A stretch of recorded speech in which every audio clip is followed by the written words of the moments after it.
what I did was to say, okay, we've got these herbs and these diets and these supplements in there. I just say all the supplements together, all the diets together, all the herbs, and so on. But in this book, I slice the information in a different way. I say, well, this is the way that herbs, this herb works in this way, so does this supplement. It works in exactly the same way. It's trying to do the same thing. Right. And there are, I identify essentially 15 ways in which you can help yourself. And that's why I wrote that book. It's sharp, it's succinct, it's very precise. Right. You know, one thing that comes to mind when we're talking about all this and about the self-empowerment, getting the information, is the story of Lance Armstrong, of course, the famous cyclist who wrote 2 books about his recovery from cancer. And for me, he's a really good example of someone that got diagnosed and decided he was going to take control over his illness. And to take your quote, know yourself, know your enemy, 100 fights, 100 victories. He did just that. He found out everything he could about cancer in just a few days, because he wasn't given long to live, because it was a serious advanced cancer. He did this incredible research, and then he found all his alternatives, found the best people he could, flew around America to see them, interviewed them, found out what they felt they could do for him, and then he made his decision who he was going to go with. And he wanted to go with the best person who could do the best job for him. And he chose the person, actually, in the end, not only that could heal him, but could also enable him to do his cycling again. And of course, he went on to win 8 consecutive Tour de France races, which is unparalleled, and probably will be again unparalleled. So I wanted to mention that because I found the book's very inspiring, and somehow it gives an example, maybe an extreme example, of how it's so important, if you do get diagnosed with cancer, to find a resource like yours and get all the information you can for your case. Well, I would like to, I think the Lance Armstrong case is very interesting. It's a great book. I mean, I loved it. One little detail at the beginning, I was very interested about his use of alternatives, that he did, in fact, mention the Budwig protocol, which is is considered to be one of the most effective of alternative approaches. Now, what it doesn't make clear in the book as to whether he used it, but it was clear that something had happened, because he had, when they opened his brain up, they found there were 6 cancer tumours in his brain, but they were all dead.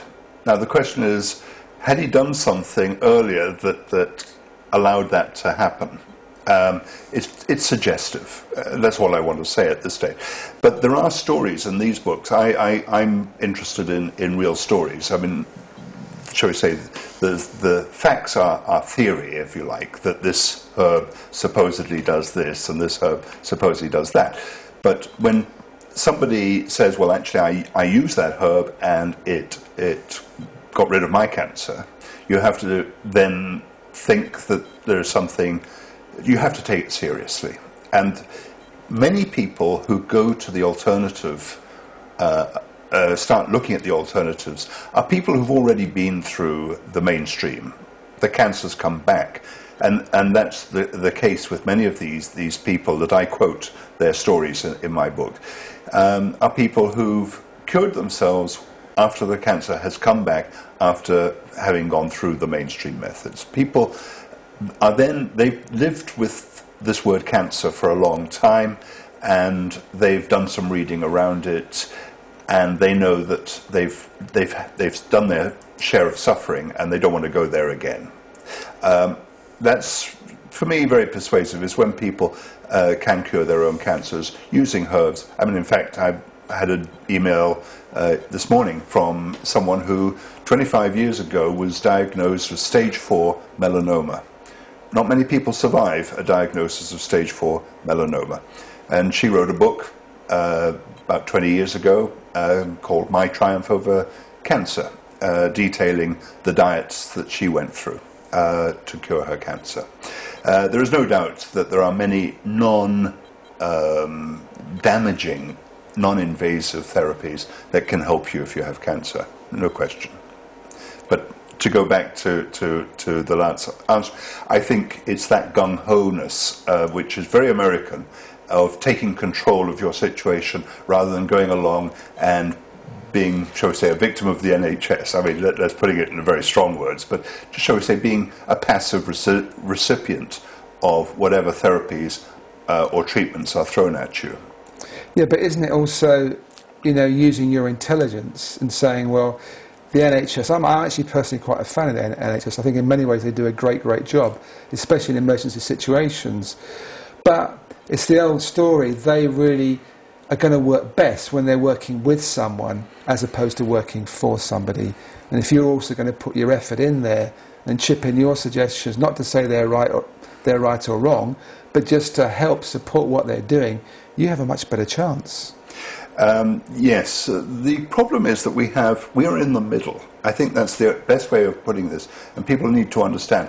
We're in the middle of a war of ideas, and the battle is gradually being won by the alternatives. If people have, in Canada, there's been studies on women undergoing breast cancer treatment, and comparing 10 years ago with 3 years ago, I think and they've discovered that more and more women are doing complementary therapies alongside their mainstream therapies, but some are even using alternative therapies as a first line approach directly from the word go.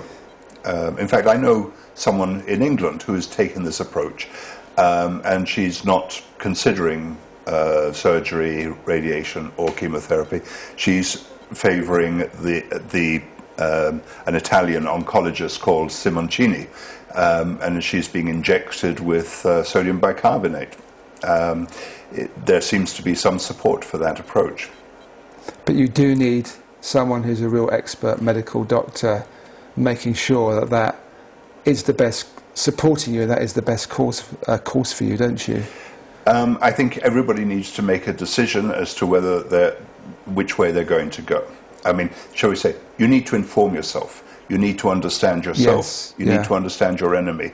And you need to understand the environment. I mean, that's another aspect of knowledge. You need to understand the environment in which the whole problem is being dealt with. I mean, and we will disagree as to which part of that environment is what we focus on, and that's what I'm saying. Your answers will be different from my answers, will be different from the next person's answers. Yes, but we need to respect. Yeah, and I'm kind of so keen for people to be brave and find the information and to take their initiative, but not to do it blindly, to do it with a context of genuine support of professionals. But it's very difficult. If you ask a surgeon, what is the best thing for me to do, he will say surgery.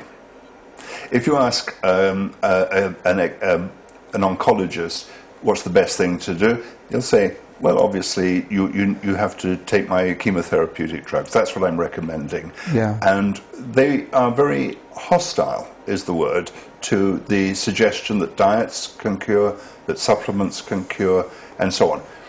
Now, if someone else says, well, I did this herbal thing, and or this dietary thing, and my cancer left me, well, I have to say that's interesting for me. And for me, I think quality of life is another issue. I mean, it's all right to say, yes, just do what the doctor advises, because that's sensible. But it may not be the right answer. Yeah. So you've got a few interesting stories to tell us about people that you've talked to and met who've actually had cancer and recovered through different means? Yes, I do.